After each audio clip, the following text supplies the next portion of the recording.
Ulmex europaeus, l'ajon, une plante locale. Si vous cherchez à mettre des plantes qui sont originaires de nos régions et qui ont ce côté presque indigène, on va être sur cette plante qui a colonisé toute la côte de la façade atlantique et puis qu'on trouve un petit peu dans le centre du pays dès qu'il y a une partie rocheuse, un environnement assez difficile. Elle a besoin de très peu, elle s'installe dans peu de sol.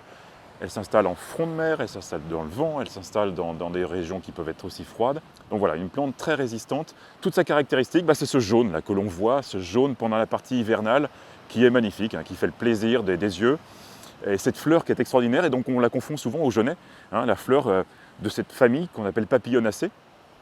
Donc on la regarde, quand on la voit, elle est vraiment découpée comme un papillon qui va prendre son envol. Donc vraiment un très beau jaune, un petit peu odorante quand on se rapproche, une odeur qui peut rappeler la noix de coco. Son autre caractéristique, son côté épineux, très désagréable, et qui la rend parfaite pour une haie défensive.